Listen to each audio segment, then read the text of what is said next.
કામરેજ સુગરની ચૂંટણીમાં પીપોદરા ઝોનમાં અફઝલખાન પઠાણ અને લીંબાળા ઝોનમાં જયેન્દ્રસિંહ દેવધરાનો ભવ્ય વિજય થયો છે। જંગી બહુમતી સાથે વિજય થતાં ટેકેદારો સમર્થકો દ્વારા વિજય ઉત્સવ મનાવવામાં આવી રહ્યો છે। આ દ્રશ્યો ચૂંટણીના પરિણામ પછીના છે। કામરેજ સુગરની ચૂંટણીમાં માંગરોળના પીપોદરા ઝોન ઉપર અફઝલખાન પઠાણે જંગી બહુમતી સાથે વિજય પ્રાપ્ત કર્યો છે।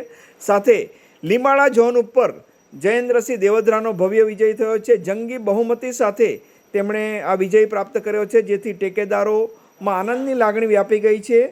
આ સંદર્ભમાં વિજેતા ઉમેદવાર જયેન્દ્રસિંહ પ્રતિક્રિયા આપી રહ્યા છે। જયેન્દ્રસિંહ દેવધરા, ગામ લીંબાળા 12 નંબર ઝોનમાંથી આપણે ઉમેદવારી કરી હતી અને મારા સભાસદે મને સતત ત્રીજી ટર્મ મારા માટે સતત મહેનત કરી મને બહુમતીથી જીતાડ્યો।